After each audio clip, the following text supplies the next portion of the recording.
Liban, znany jako Szwajcaria Bliskiego Wschodu, to kraj o fascynującej historii i malowniczych krajobrazach. Ale obecnie zmaga się z wieloma trudnościami. Wiele z tych wyzwań jest wynikiem długotrwałego kryzysu gospodarczego, politycznego niepokoju i spadku wartości libańskiej waluty. Jednym z najbardziej palących problemów jest masowa emigracja Libańczyków za granicę. W wyniku trudnej sytuacji ekonomicznej i braku perspektyw wielu mieszkańców zmuszonych jest szukać pracy i bezpieczeństwa poza granicami kraju. A to powoduje utratę znaczącej części ludzkiego kapitału Libanu, co może mieć długoterminowe konsekwencje dla jego rozwoju.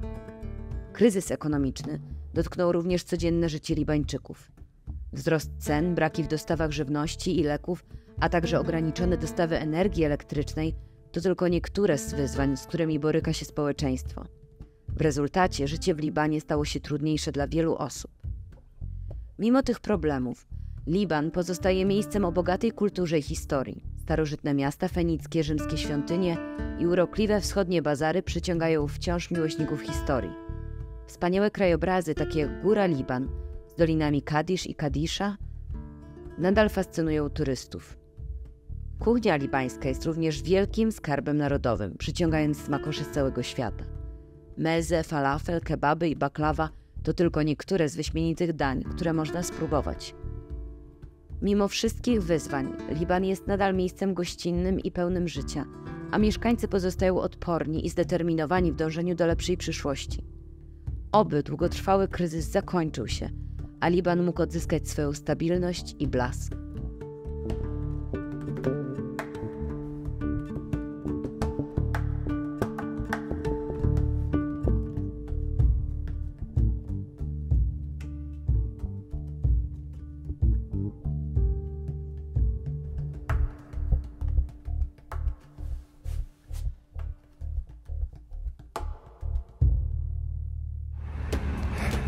Siemanko, siemanko, pozdrawiam.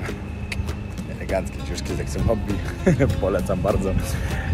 Dzisiejszy dzień, piękny, słoneczny dzień w Libanie, dokładnie w Bejrucie. Zaczynam od treningu, idę na siłownię, trochę poćwiczyć, a następnie trochę pozwiedzamy. Na pewno chcemy odwiedzić miejsce, gdzie był wybuch tutaj, no bo to jednak jest takie miejsce, które bardzo warto zobaczyć. I troszkę o nim opowiedzieć oczywiście. No a później jeszcze parę innych fajnych miejsc, ale to wszystko zobaczycie po kolei.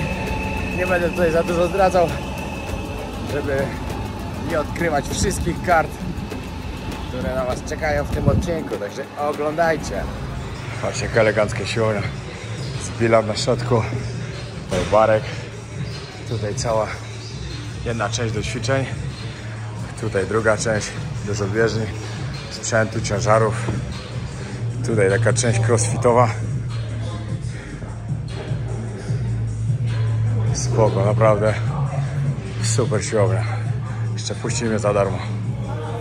Świetnie, naprawdę super trening zrobiony. Jak jestem zadowolony, jeszcze trochę brzucha trzeba zrobić i dobrze zaliczony.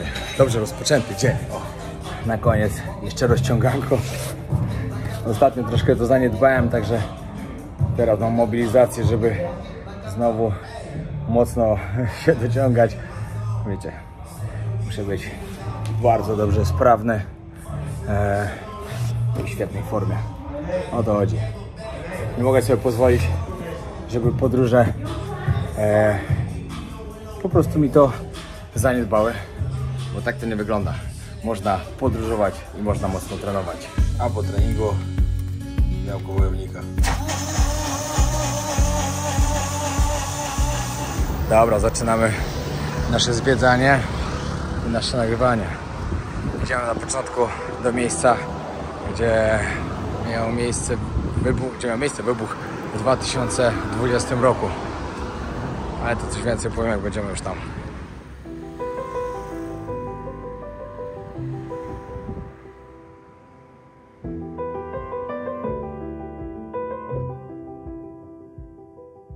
Bejrut to stolica Libanu, miasto o fascynującej historii i eklektycznym charakterze. Leży nad brzegiem Morza Śródziemnego. W Bejrucie można odnaleźć ślady różnych epok, od starożytnych ruin Rzymian i Fenicjan po wpływy arabskie i osmańskie. Jednym z symboli miasta jest Martin's Square oraz niebieski meczet w samym sercu miasta. Bejrut to także miejsce, gdzie rozkwita życie nocne z dużą ilością restauracji, klubów i barów, gdzie można delektować się wykwintną kuchnią libańską i arabską oraz tańczyć do rytmów orientalnej muzyki. Miasto jest również centrum kultury z wieloma muzeami, teatrami i galeriami sztuki. Bejrut jest znany z tolerancji i różnorodności, co przyciąga ludzi z różnych kultur i religii. Jednak miasto ma także swoje wyzwania, w tym związane z polityką i społeczeństwem. Mimo to, Bejrut nadal emanuje życiem i energią, przyciągając turystów z całego świata, którzy chcą poznać jego niezwykły urok i bogactwo.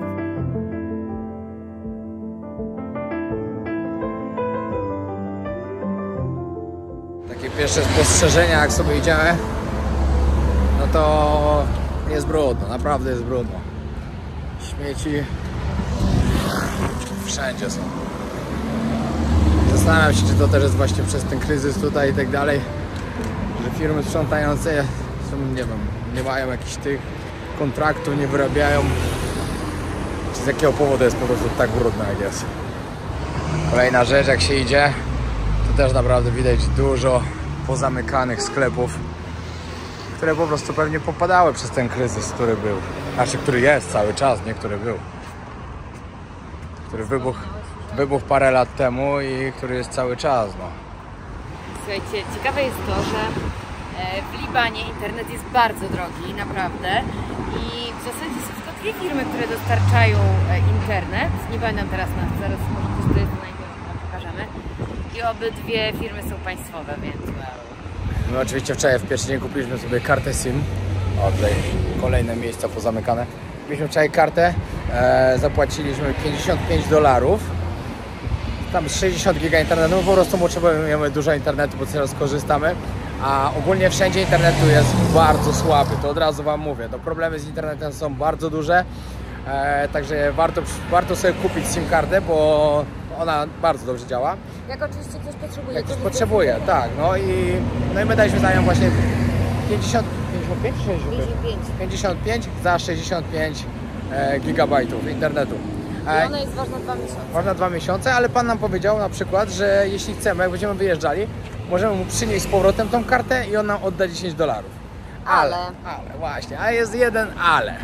Karta jest na was rejestrowana i tak naprawdę nie wiadomo, co się z nią później stanie i myślę, że $10 nie jest tego warte. Tak, musicie podać dane do paszportu i tak dalej i uważam, że to jest trochę ryzykowne tą kartę gdzieś komuś tak po prostu zostawiać. No właśnie, także lepiej nie zyskać tych $10 i być spokojnym.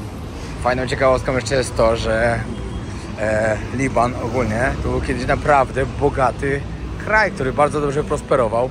Był nazywany Szwajcarią Bliskiego Wschodu. No i widzicie, no, upadł. Po prostu upadł, coś poszło nie tak. Ktoś tym wszystkim źle zarządzał.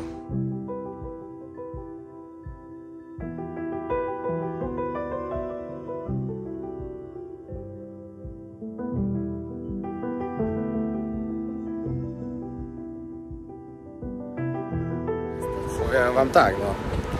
To naprawdę jest dużo fajnych miejsc z świetnymi możliwościami, ładne palmy, ładne hotele, ale dużo tych miejsc po prostu wygląda już na takie trochę zaniedbane. Nie ze względu na to, co tu się stało. No. To załamanie rynku, to hiperinflację. Po tym, jak po prostu chodzimy i obserwujemy, się nie dziwię, że wcześniej mogli to nazywać, że to taka Szwajcaria Bliskiego Wschodu, no bo niektóre miejsca wyglądają naprawdę tak na bogato. No i do tego ładne plaże, wszędzie palmy. Naprawdę, no, miasto z wielkim potencjałem. Co tu poszło nie tak, że to tak wszystko padło?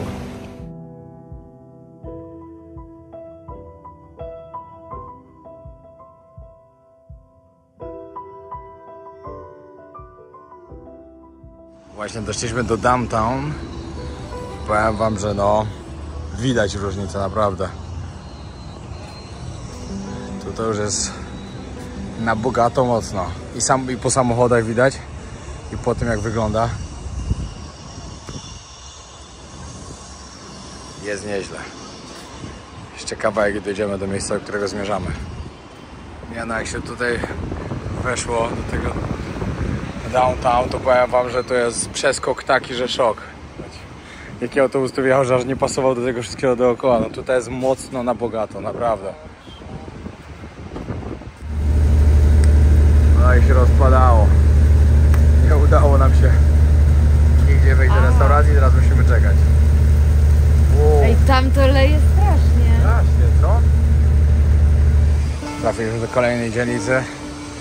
Idziemy do restauracji z polecenia Pola, mojego ziomeczka. Z tego rodzaju będziemy zwiedzać Afrykę razem. Ale szef polecał, że bardzo warto. I kto tutaj przychodził? Russell Crowe tutaj przychodził do tej restauracji. Dlatego jest taka znana. Patrzcie, jaki tu jest klimacik. Pełen chaos w kuchni. Robią swoje. I patrzcie, jakie menu dostaliśmy. Ceny się zmieniły. No to poprawione są. Ale są zmienione na lepsze. Czyli taniej jest. Miło z ich strony. Dobra, to było wszystko już, okej. Sup, jakiś tam. Oczywiście do tego od razu oliweczki, rzodkiewka. To jest jakaś śmieszna cena, 150 za zupa. Zupka pomidorowa. $1,5 dolara? 6 zł, tak? Ja mam tak szybko zamówionego jedzenia, to chyba nigdy nie dostałem. Ale to zamówiliśmy, już nam przyszło. Pyszna jagnięcina, gryzień, zupka pomidorowa. Zupka $1,5 dolara to $5. No próbuj. No. Jeszcze mamy do tego ogórka w jogurcie, czyli takie trochę jakby tzatziki, nie? Troszkę poczytałem o tym, dlaczego sytuacja w Libanie jest taka zła. Przeczytałem, że teraz jest najgorsza praktycznie. I po prostu od lat, kiedy Liban naprawdę miał swoje lata świetności, w latach 60., tak jak wam mówiłem wcześniej, gdzie było nazywane właśnie tą Szwajcarią Bliskiego Wschodu.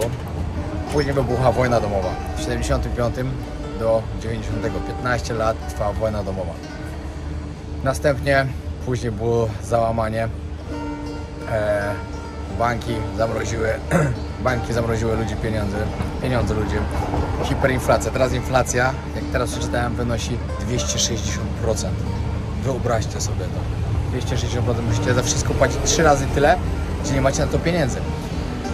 Podobno 80% ludzi tutaj teraz po prostu potrzebuje pomocy, bo jest na takim skrajnym, jest taka skrajna bieda po prostu, jest wszystko tak drogie, a banki nie chcą wypłacać pieniędzy.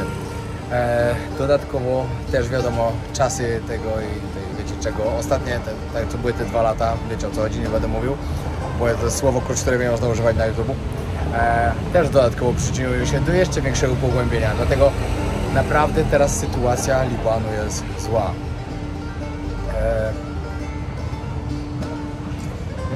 No powiem wam szczerze, że to widać, naprawdę widać wszędzie żebrających ludzi. I dodatkowo, jeszcze jedna rzecz. Wojna w Syrii też spowodowała. Podobno 2 miliony Syryjczyków uciekło właśnie tutaj. Do kraju, który ma już naprawdę duże kłopoty gospodarcze i tak dalej. Wiecie, jeszcze 2 miliony innych ludzi przyjeżdżają, którzy też potrzebują pomocy. No to się to wszystko pogłębiło. Totalnie. No jest ciekawe, to jest bardzo zła sytuacja tutaj. Jeszcze jak byliśmy tutaj w tej biznesowej dzielnicy, to wiecie, no wyglądało normalnie i tak dalej, no ale wszędzie dookoła już nie jest tak. Pokażę wam, jak wyglądają libańskie pieniądze i powiem wam, jaką mają wartość teraz. Tak jest 5 tysięcy, 10 tysięcy i to jest 100. Od tego zacznijmy. Jak sprawdzałem na internecie kurs, jaki tutaj jest, to wychodziło, że $1 to 15 tysięcy. To jest oczywiście jak w banku.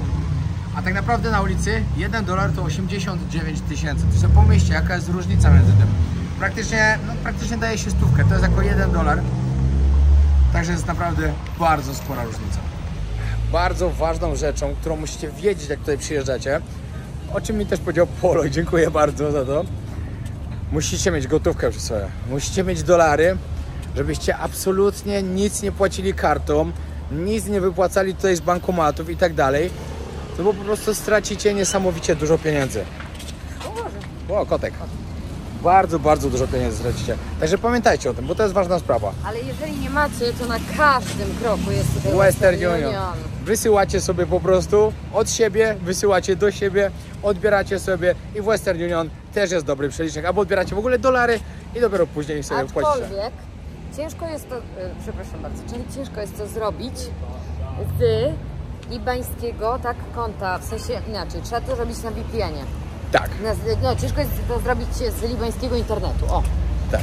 I dlatego też od razu Wam powiem o tym, że bardzo polecam Wam właśnie Surfshark. To jest VPN, którego ja używam i kolejny raz uratował mnie z takiego względu, że po prostu mogłem elegancko sobie włączyć go, wysłać pieniądze i nie ma problemu. Ale to jest akurat prawda, bo na przykład ja próbowałam to zrobić i nie był error, nie dało się nic. No nie da rady. Piotrek na VPN nie był w stanie to zrobić, więc naprawdę to Także VPN kolejny raz podczas podróży Surfshark VPN bardzo mi pomógł. Pamiętajcie o tym. Tak samo chcecie sobie coś na Netflixie oglądnąć, co jest w Polsce, nie ma tego gdzieś w innym kraju, włączacie VPN-a, przekierowujecie sobie elegancko na Polskę i możecie oglądać. Na dole w opisie znajdziecie sobie opis, bardzo polecam skorzystać z mojego linku, dostaniecie tam dużą bardzo zniżkę plus dodatkowo 3 miesiące gratis, także serdecznie polecam. Surfsharka możecie używać na laptopie lub po prostu apkę na telefon. Wchodzicie sobie elegancko, cyk, Polska, szybkie łączenie, szybko i zaraz będę połączony i nie mam już żadnego problemu. Także bardzo serdecznie polecam użyć hasła Wojownik, zalogować się z linku, który macie na dole w przypiętym komentarzu i w opisie filmu. A Was zapraszam na dalszą część odcinka. Zobaczcie, do nas tam jakieś hipsterskie mocno. Dobra. Jaki mały kotek, o Boże, bez oka. Ojeju, no. Co to w ogóle jest? A, to coś było kiedyś chyba. Już widocznie nie działa. Jest więcej.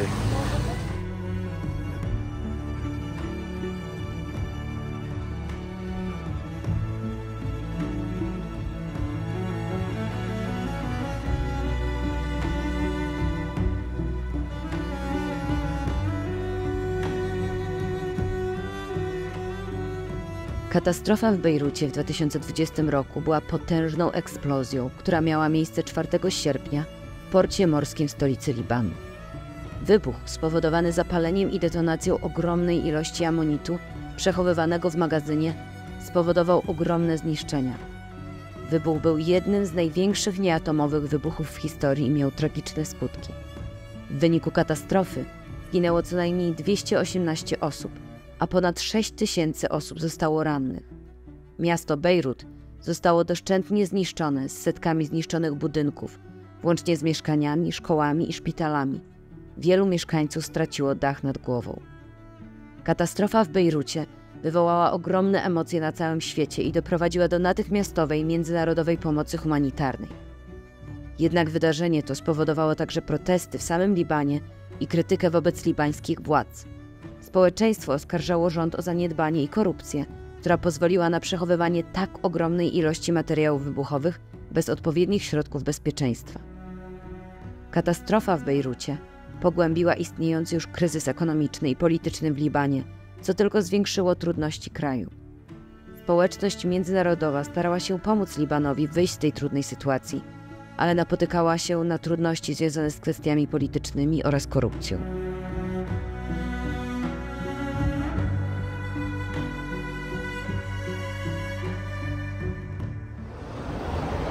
Powiem Wam tylko tak, wyszedłem za zakręt. To, co Wam pokazywaliśmy przed chwilą, to było po drugiej stronie ulicy. A to, co widzimy teraz przed nami,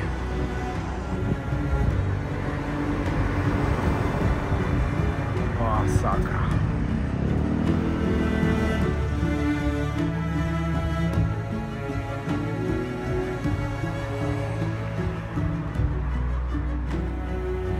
Dobra, przyszliśmy, tak jak pokazywała nawigacja, okazało się, że źle. Wojsko nas cofnęło. Tu jest koło. Musimy wracać jeszcze raz. Ale powiem wam, że tu generalnie jakaś taka aura przyciągająca panuje, może dlatego, że taka pogoda.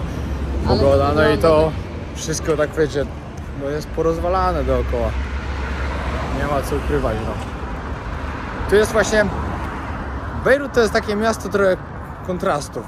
Tu idziecie i co dzielnica to jest inaczej po prostu. Tam gdzie my mieszkaliśmy, dzielnica hotelowa w miarę okej, chociaż i tak bardzo dużo osób, które żebrało. Przeszliśmy dalej do downtown, no to bogato, okropnie po prostu. Czuć pieniądz. Przeszliśmy kawałek dalej, porozwalane wszystko. Rozwalone budynki mieszają się z tymi nowymi, które są zrobione, bo te wyremontowane. No, naprawdę.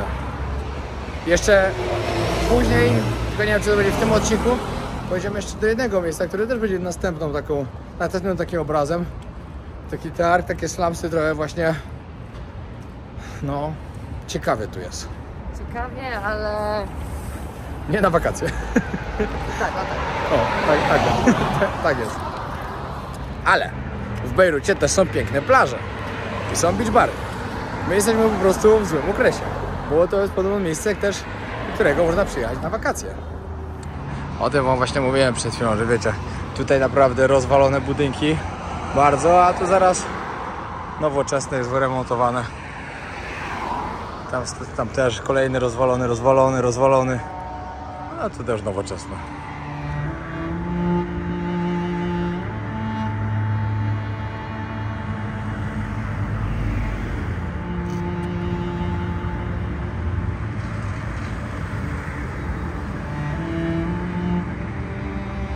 Co już widać, co tu się działo.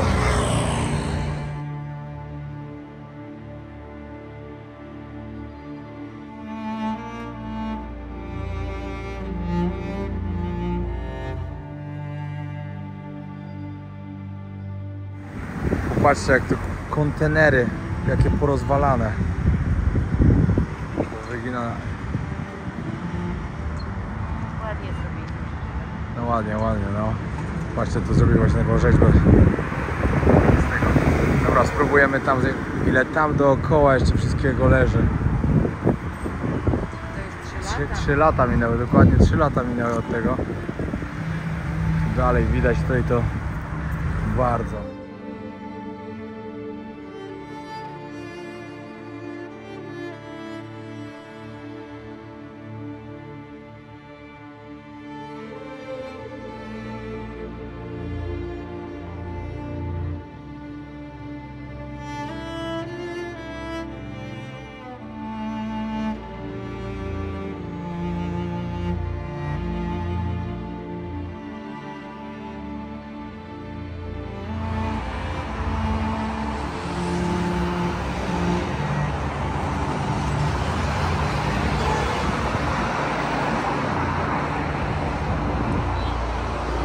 Czwarty sierpnia 2020 roku o 6:07.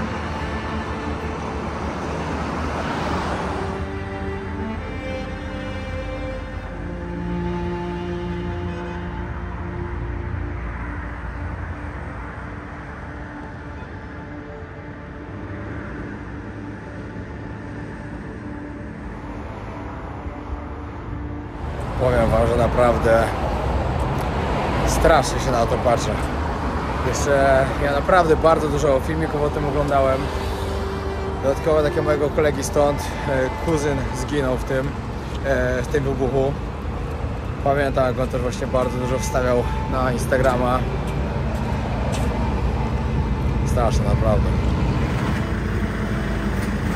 Tak, tu żołnierze pewnie wcześniej byli. Tutaj następne. Tam wcześniej wam pokazywałem na tym budynku z ostrzałów, było widać jeszcze ślady po kulach.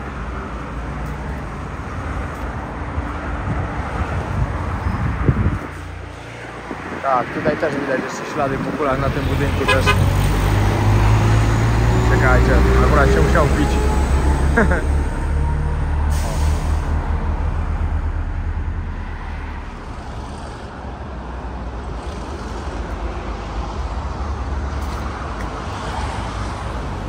Tam niestety do samego portu nie można wejść, wszystko jest otoczone przez wojsko.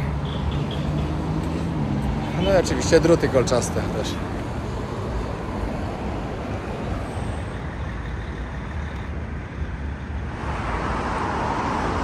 Wszędzie wielkie śmietnisko dookoła.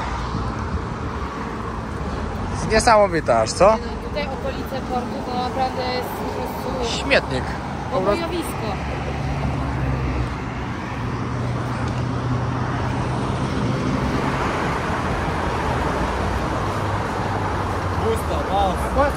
Okay.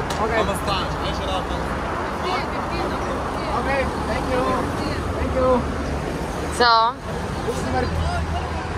Bus numer 15. O, to był przed chwilą. Próbujemy złapać lokalnego busika, żeby zobaczyć, ile kosztuje.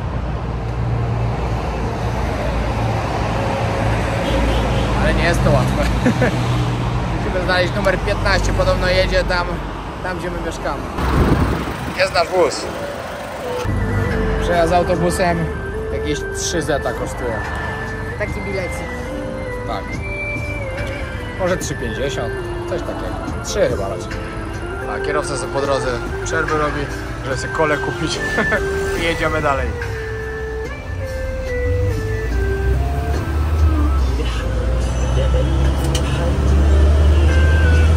Gram teledysku. W arabskim teledysku.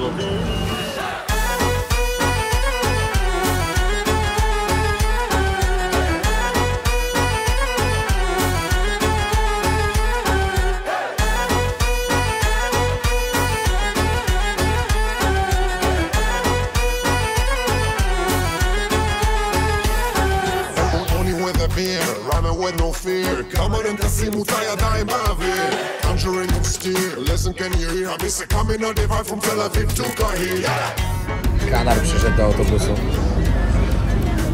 Dziwne, że każdy się daje tak bilety kupuje. Hello.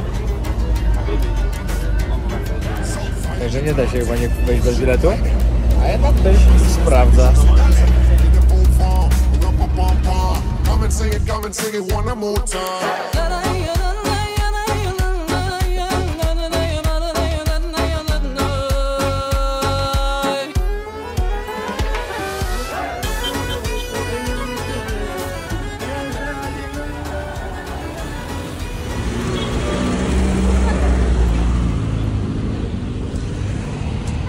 Patrzcie, tu taki jedzie, a tu stoi sobie G-klasa Mercedes. To jest właśnie ten balans w mieście.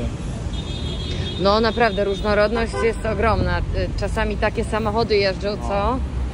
A czasami takie w drugą stronę.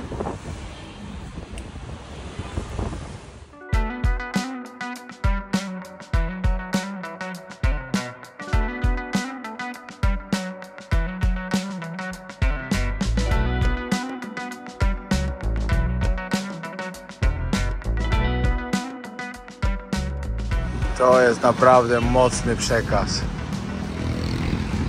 I'm okay, my house is gone, but I'm okay. Are you alive? Where are you? Can't find to my children. I want to give up. Where I go? Don't cry, mom. Where is my future? Mocno. Przypominam wam, że jesteśmy w miejscu właśnie niedaleko wybuchu, który był. I tak samo tutaj podczas wojny domowej też się dużo działo. Tutaj na niektórych budynkach podobno dalej widać ślady kul z tych czasów. Bo to jesteśmy na tym placu właśnie, ale chcę tu właśnie przyjść w dzień wam pokazać. Bo teraz to wiecie, no teraz nie ma co. Prawdopodobnie przyjdziemy tu jutro. To jest naprawdę masakra. Tu jest wszędzie zgaszony prąd. No w niektórych miejscach ktoś ma swoje. To jest odpalone. Gdzie indziej wszystko pogaszone. Przed chwilą przechodziliśmy koło takiej ulicy, to tutaj jeszcze świecą jakieś latarnie. Przed chwilą szliśmy, to w ogóle stał żołnierz tylko i zamknięte wszystko. Patrzcie. Tam też cała ulica praktycznie pogaszona. Tu pogaszone, tyle co latarnia się świeci. Tutaj też cała prawie zgaszona.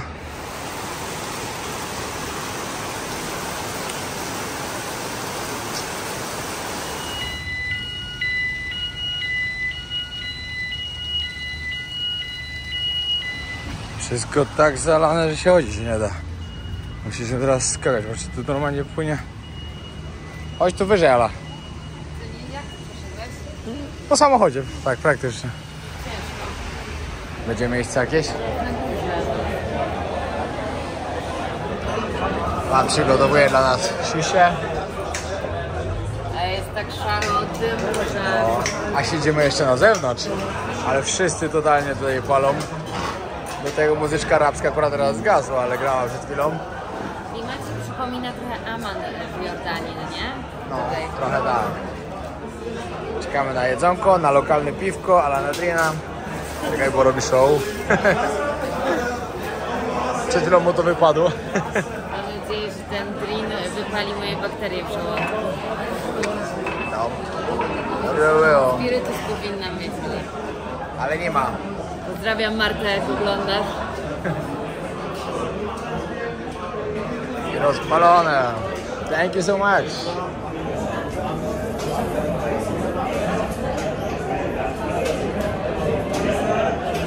Dobra. Ale nie czuję mango.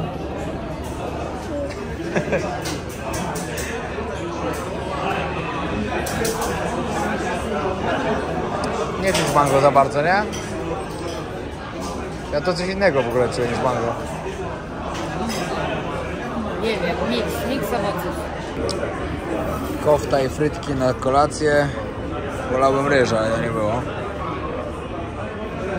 Przynieśli lokalne piwko, Almaza. I naprawdę jest dobre. Aladrin. Takie, że... Ale piwo super, bardzo dobre.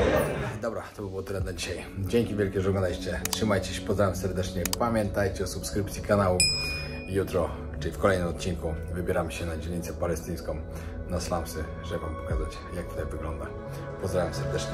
Na razie.